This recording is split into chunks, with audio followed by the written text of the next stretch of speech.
Le Rav Léon Ashkenazi, dit Manitou, a marqué des générations de juifs francophones. Il semblerait que depuis quelque temps, grâce à la traduction de nombreux livres, de nombreuses de ses pensées, eh bien, le public israélien a accès aujourd'hui en hébreu à la pensée de Léon Ashkenazi, du Rav Manitou, ou du Rav Léon Ashkenazi, comme vous voulez.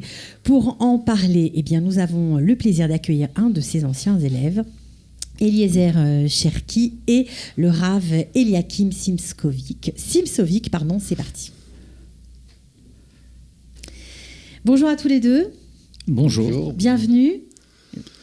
On est ravis de vous accueillir. Merci d'avoir répondu à notre invitation. Alors, vous suivez, bien sûr, vous qui avez très bien connu tous les deux, le Rav Léon Ashkenazi, l'évolution un peu de ce qui se publie sur lui, notamment en hébreu, puisque vous vivez en Israël aujourd'hui.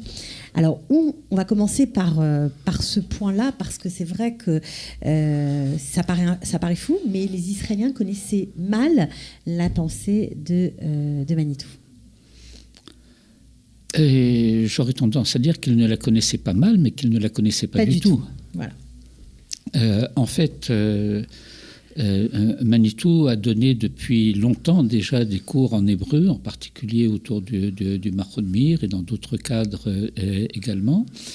Mais on peut dire que l'écho de ces cours était plutôt un peu confidentiel.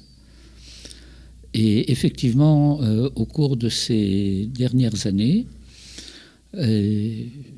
pour des raisons qui restent encore à analyser d'une manière plus précise, mais grâce aux efforts aussi de quelques personnes qui ont eu la chance de rencontrer Manitou dans les 2 dernières années de sa vie, et qui ont été séduits, éblouis, et qui ont commencé à diffuser cette pensée, cet enseignement, d'abord à l'étudier eux-mêmes d'une manière plus approfondie. Et puis finalement, ce qu'on sème finit par apporter une récolte. Mmh. Alors, vous nous avez dit en préparant l'émission que 12 livres ont déjà été réalisés par rapport à ces cours, donc ils ont été traduits, ils ont été vraiment mis à la portée du public israélien avec des thèmes très précis. Il y a des choses, des éléments essentiels de sa pensée qui ont été traduits, c'est pas n'importe quoi. Eh bien, oui, effectivement, il y a en particulier le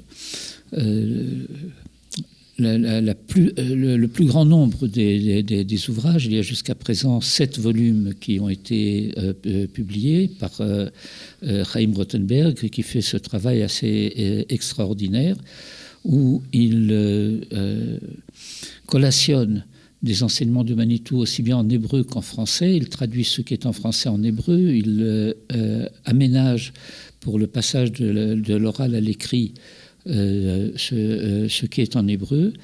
Et cela concerne essentiellement ces 7 ouvrages. Le grand thème de Manitou sur les Toladot, c'est-à-dire une lecture de la Torah qui indique, qui montre de quelle manière la Torah envisage le développement de l'histoire de l'humanité à travers la constitution des identités humaines. Et jusqu'à présent, je crois qu'on est arrivé avec le volume 7 jusqu'à Jacob, le commencement de Jacob en tout cas. Et puis, cela continuera certainement avec toute l'histoire de Joseph, Judas, les tribus, et au moins jusqu'à la fin du livre de la Genèse. Alors, c'est ça, Eliezer Cherki, qui vous a plu, la Torah qui aide l'homme à découvrir le fond de son identité et qui, on va dire, s'inscrit pour aider à la réussite de l'humanité. C'est ça qui vous a plu ? Ça, bien sûr. Entre autres, moi, j'imagine. Et le reste, je voudrais simplement revenir sur ce point qui est effectivement très, très important, ce qui est l'épanouissement qui a commencé et de cet enseignement, de cette pensée dans la société israélienne. Dans la société israélienne. Et à mon sens, c'est quelque chose qui ne fait que commencer. D'abord, il y a quelque chose qu'on vient de souligner. Il y a ici un phénomène pratiquement unique, à mon sens, d'un maître qui a commencé, qui était célèbre dans une certaine mesure en diaspora, en particulier en France, en tout cas dans la diaspora francophone, également dans d'autres pays, mais particulièrement en France, en Afrique du Nord, puis en France, et puis qui a fait son aliyah. Alors, ce qui est extraordinaire, c'est que ce n'est pas seulement la personne, le Rav Léon Ashkenazi, Manitou, qui a fait son aliyah, mais son enseignement a fait son aliyah avec lui. Et de la même manière qu'une personne qui vit en France, dans la société, et puis qui est insérée dans une certaine communauté, dans la société française, au bout de quelques années, finit par être un peu oublié du milieu qu'il a quitté et connaît une nouvelle vie en Israël. Eh bien, il est arrivé à son enseignement la même chose, qui est un phénomène unique. C'est-à-dire que Manitou a pratiquement été oublié par les nouvelles générations, par la société israélienne. Et c'est pour ça que vous êtes là d'ailleurs, pour raviver un peu sa pensée. Et il y a d'ailleurs, il faut souligner les efforts remarquables de M. Olivier Cohen pour redonner un nouvel écho à cette pensée oubliée en France. Et puis, cette pensée, cet enseignement, cette Torah qui a été donc oubliée en France, s'est implanté en Israël, était au début tout à fait confidentiel, effectivement, autour d'un noyau d'élèves essentiellement francophones, pas seulement, mais essentiellement francophones. Et puis, au fur et à mesure, il y a une espèce de maturation. Et c'est comme une graine qui a été plantée en Israël et qui devient un arbre, une vigne, enfin, ce que vous voulez. C'est quoi, d'après vous, qui séduit justement les Israéliens? C'est le fait d'utiliser un langage philosophique pour parler de la Torah? Non. C'est pas ça? Je ne pense pas que ce soit ça. Il y a toutes sortes de dimensions. Okay. Je pense qu'il y a deux choses. C'est que, fondamentalement, l'enseignement de Manitou, qui est d'ailleurs, je reviendrai là-dessus, peut-être fondamentalement l'enseignement de la Torah. C'est-à-dire, malgré le caractère innovant de ses formulations, il retrouve les intuitions fondamentales de la Torah à travers toutes les générations. Ce serait facile à montrer. En vérité, c'est un enseignement qui porte sur la société israélienne. C'est-à-dire que le contenu de son enseignement est destiné, en fait, concerne et est destiné à la société israélienne. Pourquoi ? Parce que cet enseignement, si on peut résumer, on ne résume certainement pas un enseignement aussi considérable que celui de Manitou en quelques formules, mais on peut essayer de cerner, de désigner le point, je dirais, nodal, le point, l'axe fondamental autour de laquelle va s'articuler tout cet enseignement. Or, cet axe fondamental, c'est celui de ce que Manitou appelait lui-même, sur lequel il revenait beaucoup, de l'unité des valeurs. C'est-à-dire que l'enseignement, la vocation de la Torah, c'est d'être une Torah qui est la Torah finalement de l'unité. L'unité du Créateur, c'est le monothéisme, l'unité du monde qui est créé par un Dieu un, et de faire réussir cette création à travers une société qui va être une société qui va réunir les valeurs et en réaliser l'harmonie. Là, on en est quand même un peu loin dans la société israélienne. Il y a beaucoup de compartiments, beaucoup de quêtes, beaucoup de séparation. Mais justement, c'est exactement la raison du succès, ou en tout cas de l'intérêt considérable d'enseignement Manitou, parce que ce qu'il montre, c'est que ces différentes dimensions qui existent dans la société israélienne et qui tirent à eux et à dia, qui sont en rupture, souvent en opposition, en conflit permanent, en vérité, sont chacune porteurs d'une valeur, et que l'effort de cette société israélienne pour elle-même et ultimement pour le monde entier, pour l'humanité entière, va être de faire un travail de réunification de ces valeurs-là. Or, au-delà que celui qui connaît bien la société israélienne, c'est combien, au-delà des tensions, il y a ce sentiment que chacun est porteur quand même de quelque chose. C'est vrai. Mais on ne sait pas comment unifier ces choses-là. Ce que vient enseigner Manitou, qui est encore une fois l'enseignement de la Torah traditionnelle, c'est que cette unification de valeurs est au cœur du travail de la société israélienne, et c'est ça qui est la clé de sa réussite ultime. Voilà. Pour elle. Voilà. Et c'est sûr qu'aujourd'hui, apparemment, ça, c'est peut-être une convergence au niveau du temps, au niveau de l'époque. Ce sont des paroles qui marquent une pensée, qui marquent, qui commencent à vraiment à bouillonner, on va dire. Les gens ont l'impression de découvrir quelqu'un d'assez exceptionnel. Alors, vous êtes là aussi parce que dans cette même lignée, après la traduction des ouvrages, etc., David Cohen et Itai Colin ont fait un travail pour traduire une émission qui avait eu lieu il y a quelques années, diffusée il y a quelques années sur la télévision française, produite par, bien sûr, Josie Eisenberg et présentée par Josie Eisenberg. À propos de Manitou, alors là on voit plein d'anciens élèves, on entend aussi, ce qui est assez rare, des témoignages sonores du Rav Léon Ashkenazi. Et donc ce film-là a été traduit en hébreu, et ça c'est assez nouveau, on va dire ça comme ça, c'est une première tout simplement. Vous êtes content que ça ait été fait ? Ah, je suis ravi. Je pense que effectivement, il y a une grande partie du public israélien, ce public dont nous disions il y a quelques instants qu'il a découvert Manitou et qu'il est entraîné vers cette pensée. Il y a chez ce public une frustration extrêmement profonde du fait qu'il pressent d'une certaine manière qu'il n'a pas accès à tout l'enseignement de Manitou parce que cet enseignement est en français. Et il faut savoir qu'il y a actuellement tout un travail de traduction. Vous avez mentionné la traduction de ce film, enfin son sous-titrage en tout cas. Mais il y a toute une équipe de personnes qui s'occupent actuellement de traduire en hébreu le grand livre qui a été publié par Marcel Goldman, La parole et l'écrit. Et là, je pense que même pour les francophones, d'ailleurs, c'est aussi pour ça que vous êtes là, qui ne connaissent pas, parce qu'ils sont trop jeunes, ils n'ont pas connu Manitou, ce n'est pas arrivé jusqu'à eux. Ils ont grandi dans des milieux pas forcément religieux, ils sont en quête de sens et ils sont en recherche sur eux-mêmes. C'est un bon moyen de commencer avec ce livre pour entrer dans la pensée de Manitou. Je n'en suis pas tout à fait sûr, parce que la parole et l'écrit est, à mon sens, un livre difficile. Ah bon, d'accord. Bon, ben voilà. Vous m'avez dit le contraire à certains moments.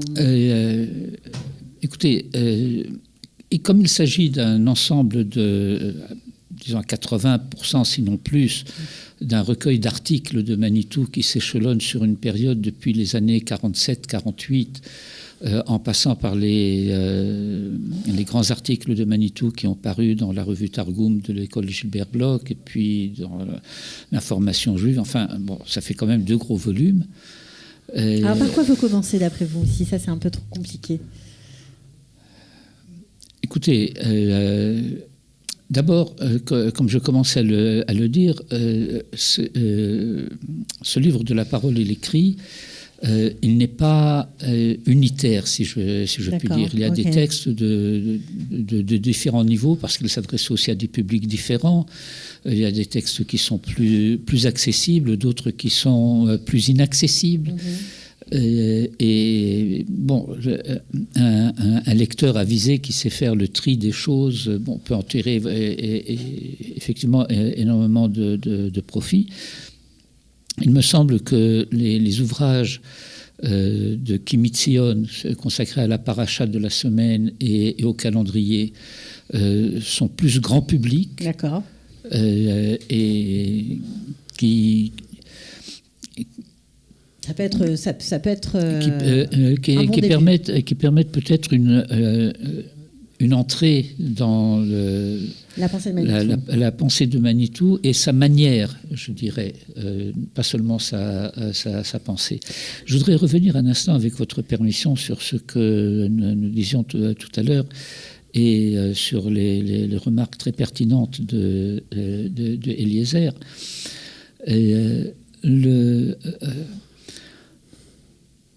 Le souci de Manitou, d'une manière générale dans ses enseignements, était de faire prendre conscience au public qu'il ne s'agissait pas d'étudier quelque chose qui concerne un peuple d'il y a 3000 ans ou 4000 ans et des événements, comment dirais-je, qui appartiennent aux données de la foi et de la croyance, etc., mais de montrer de quelle manière ces textes nous concernent directement. Alors, pour le dire d'une manière très simple, c'est que au travers des récits de la Torah, c'est de nous. Ça parle de nous. Qu'elle parle. Tout simplement. Alors justement, on va voir un petit extrait de ce fameux film, de cette fameuse émission menée par Josie Eisenberg. C'est le frère, tout simplement, de Léon Ashkenazi qui nous parle. Si la religion, c'est la morale, en quoi manger cachère, c'est moral? Et justement, avec Manitou, j'ai appris que l'expérience religieuse n'est pas séparable de l'expérience morale, mais qu'elle ne se limite pas au cadre étroit de la morale tel qu'on l'étudie dans la classe de philosophie. Voilà. Alors, c'est court, mais c'est dense, évidemment. Qu'est-ce que vous en pensez, Eliezer? Bien, d'abord, j'attire l'attention sur le fait que effectivement, le frère de Manitou, Daniel Ashkenazi, Zichrono Libracha, est en vérité quelqu'un qui était lui-même un maître et un élève d'une écoute exceptionnelle vis-à-vis de son frère, en réalité de son maître. Il était extrêmement modeste et évidemment il laissait toujours, il se retirait devant son frère, mais c'est quelqu'un qu'il faut écouter avec énormément d'attention et ce qu'il dit est toujours extrêmement sensé. J'attire aussi son attention sur l'introduction au tome 2 de Kimitzion, qui est un texte absolument remarquable, qui a été écrit justement par Daniel Ashkenazi en introduction à ses écrits. Et donc je pense que c'est quelque chose qui est essentiel et qui parle d'un des très très très nombreux sujets qui vont être traités par Manitou. Mais je voudrais juste revenir sur une remarque à propos de Kimitzion. Je pense que ces deux volumes sont complètement à part par rapport à ce écrit, au sens où ils sont non seulement une introduction, mais ils sont les écrits fondamentaux de Manitou. Ces deux volumes sur la paracha, d'abord pour une raison extrêmement simple.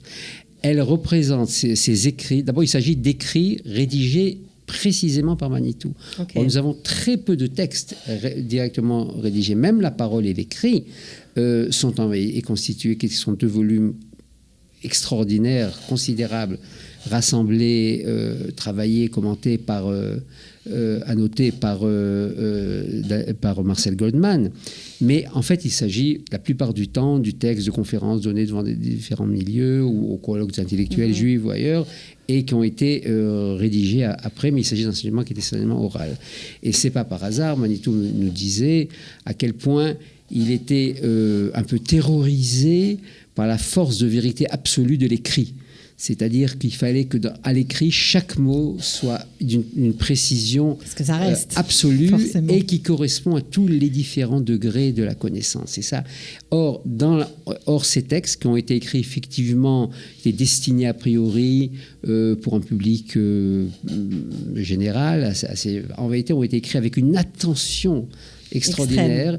Et certains de ces textes, je ne peux pas dire ça vraiment de tous, mais beaucoup d'entre eux sont des résumés extraordinaires de tout l'enseignement de Manitou.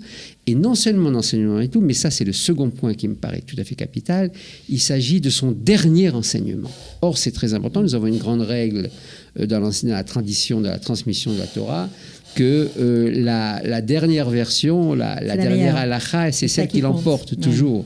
Et dans le cas de Manitou, c'est encore plus net parce qu'on peut parfaitement percevoir à travers le début de son enseignement, depuis Orsay, dans les années 50, et après son Aliyah, une espèce d'élévation progressive et d'approfondissement progressif. Et c'est le fruit de cet enseignement arrivé à totale maturité que l'on trouve dans Kimitzion.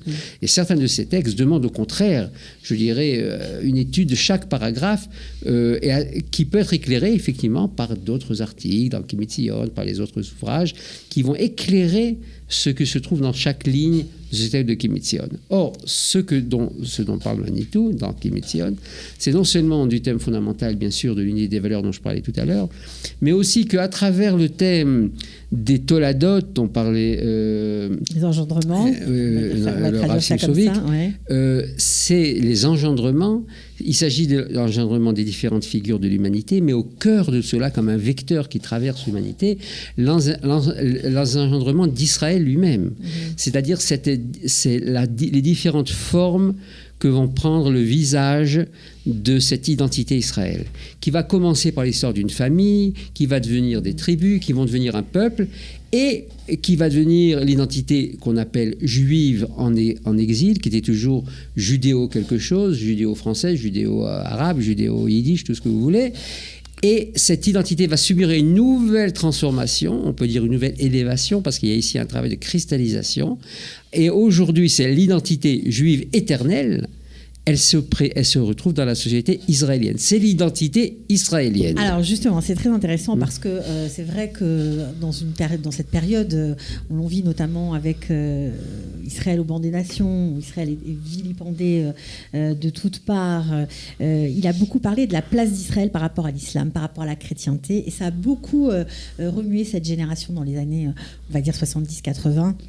D'élèves qui étaient, un peu en voie d'assimilation, on va dire ça comme ça, et qui découvraient cette pensée et qui découvraient la place justement d'Israël dans le monde, et que oui, on avait un rôle, etc. On va revoir un autre extrait du film, juste pour nous donner une idée, puis pour vous donner envie de découvrir tout simplement la pensée de Manitou. C'est un de ses anciens élèves, M. Kojinski, qui nous parle. Place d'un seul coup, on sortait du brouillard, on voyait qu'il y avait une cohérence dans le monde, dans l'histoire, que la vie avait un sens, et c'était un espoir, c'était formidable. Alors court, là aussi, danse également, c'était important ce volet de sa pensée. Oui, écoutez, je pense qu'il faut tenir compte d'un détail, si j'ose dire, de l'enseignement de Manitou, qui consistait à dire qu'à chaque fois qu'une valeur authentique se dévoile, alors toutes les forces se mettent contre pour vérifier est-ce qu'elle est véritable. C'est ce qui nous arrive, c'est ça, aujourd'hui ? Et si elle n'est pas véritable, alors elle s'effondre. Et si elle est véritable, alors c'est elle qui l'emporte. Elle s'avère être de l'or pur. Mais il faut la mettre à l'épreuve. C'est un grand enseignement traditionnel aussi que quand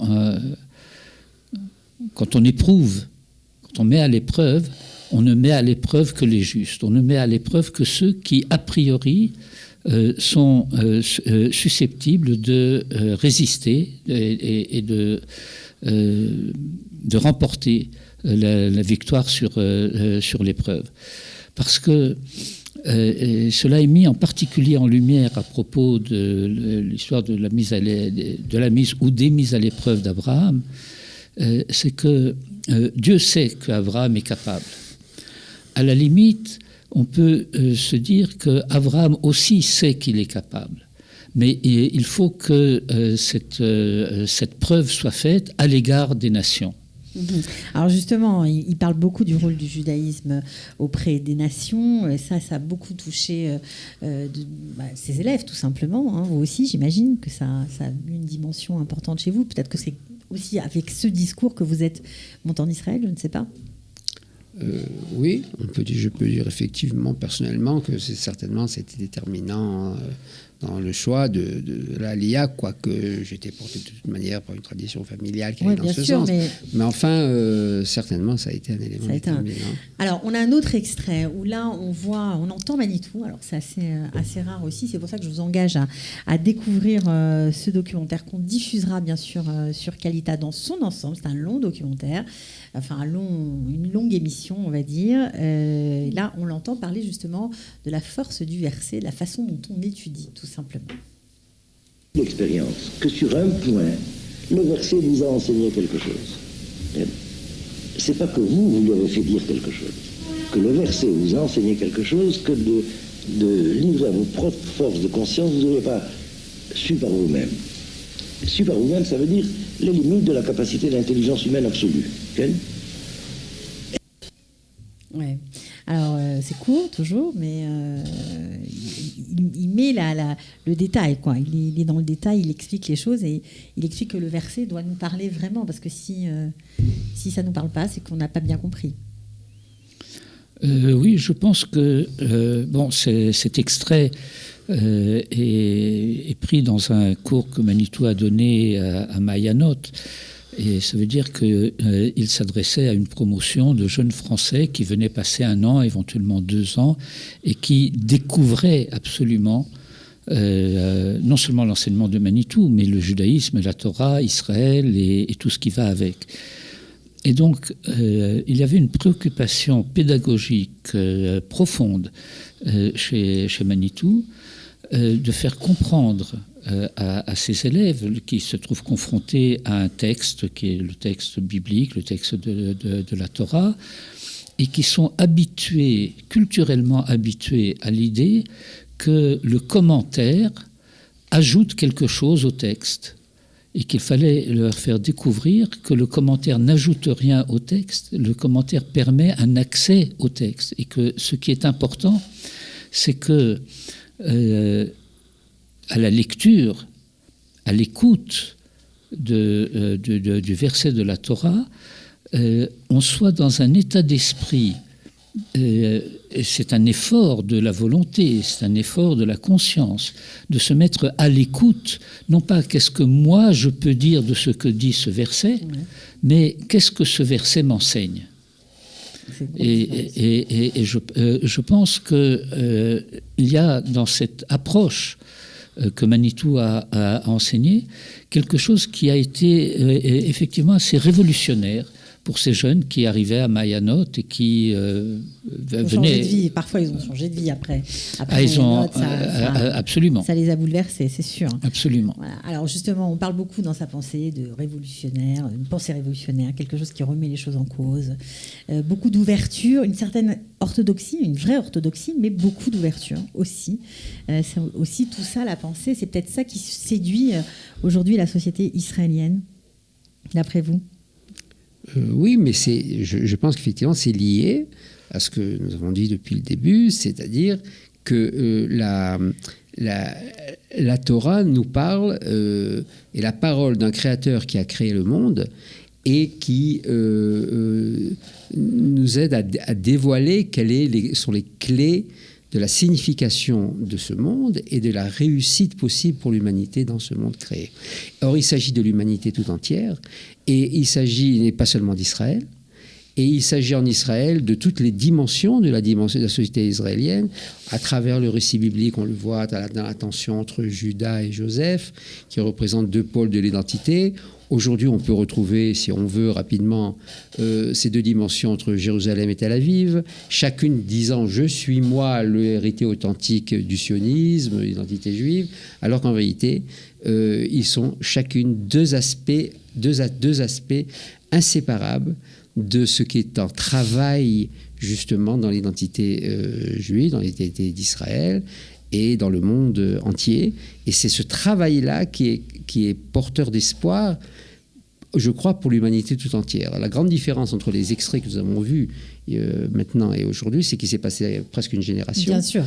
Entre les deux, c'est une nouvelle génération. Et entre-temps, ce qui est à travers l'histoire, c'est-à-dire ce qui est au travail dans le monde, dans l'humanité, a montré à quel point les tensions essentiellement bipolaires entre le monde occidental d'origine chrétien d'une part, et deuxièmement l'islam, est porteur de tensions. Encore une fois, ces tensions sont porteurs de conflits qui peuvent devenir des conflagrations, mais parce que chacune est porteur de quelque chose que l'autre n'a pas. Et ce qui crée d'ailleurs un désarroi très profond des 2 côtés, y compris en Occident, et également d'ailleurs dans le monde de l'islam, pour ceux qui sont à l'écoute de ce qui se passe à l'intérieur de ce monde-là. Et il est assez clair, et c'est pas seulement un espoir, que c'est dans l'identité d'Israël que peut se manifester quelque chose qui pourra être une espèce de, sinon non pas la solution des conflits, mais le quelque dévoilement du lieu où ces conflits prennent leur sens et sont capables de vivre en harmonie. Alors on espère justement que cette pensée va continuer à se développer dans la société israélienne. En tout cas, vous, francophones, si vous ne connaissiez pas Manitou avant cette émission, je vous engage à regarder sur Kalita ce film présenté et produit par Josie Eisenberg. En attendant, on n'a pas parlé de tout parce qu'il a abordé tellement de sujets. Et on n'a pas aussi parlé de la façon dont il les abordait parce qu'il avait énormément d'humour. Paraît-il que c'est aussi ça, cette façon de transmettre qui était assez exceptionnelle. Qui était d'ailleurs quelque chose, l'humour chez Manitou, ça c'est un point très important, n'est pas quelque chose, n'est pas, je dirais, un élément supplémentaire qui permet de faire passer un discours, comme c'est souvent le cas. Il s'agit de quelque chose qui est essentiel parce que, comme il disait lui-même, les sujets dont nous parle la Torah sont tellement absolus, considérables, qu'on ne peut les aborder qu'en ayant conscience de la toute relativité de celui qui aborde ces sujets-là. Et c'est l'humour qui permet de cette distanciation avec la force et le poids des sujets qui sont abordés. Bon, je pense que vous avez très bien parlé de lui tous les deux. Vous avez donné sûrement envie à d'autres de découvrir sa pensée. Alors, aujourd'hui, on peut le faire en hébreu, on peut le faire en français. Donc, c'est quand même... quelque chose de génial. Non, mais et il faut malgré tout souligner qu'en plus du fait qu'il y a maintenant des livres qui permettent d'accéder à sa pensée, il y a énormément de cours qui sont donnés à travers le pays. Basés sur ses enseignements. Fondamentalement basés sur son enseignement. Certains cours qui sont des cours dédiés à son enseignement comme tel, et d'autres qui s'inspirent plus que largement de cet enseignement. Et à quoi il faut ajouter, d'ailleurs, le pool des cours enregistrés de Manitou. Il y a des milliers de cours que la Fondation Manitou a mis en ligne et que n'importe qui peut écouter directement sur la Parashat Hashavua, sur toutes sortes de sujets. Et c'est quand même pas la même chose d'écouter sa voix et toutes les nuances qu'il apporte dans les détails de son enseignement. Or, nous avons aujourd'hui ce privilège dans notre génération de pouvoir écouter sur Internet, directement, sur son portable, ces milliers d'heures de cours de Manitou. Et j'ajoute en hébreu et en français. En hébreu, en français. Donc c'est vraiment pour ça que vous étiez là aujourd'hui, pour bien préciser à tous qu'aujourd'hui la pensée de Manitou est accessible en hébreu. Elle est accessible bien sûr aux jeunes générations, à ceux qui n'ont pas eu la chance de le connaître, ni d'en entendre parler. Voilà, vous pouvez le faire aussi en français. On vous remercie vraiment d'être venu. On dit bravo quand même aux traducteurs de ce film. Je les recite, David Cohen et Itai Colin, qui ont beaucoup travaillé à démocratiser, on va dire, la pensée de Manitou en hébreu dans la société israélienne. Je vous dis à très bientôt. Merci beaucoup d'être venu. Merci à vous. Merci de rien. Et à une prochaine. Voilà. Ciao. De la générosité, des talents et du cœur. C'est la sauce du jour sur studioqualita.com.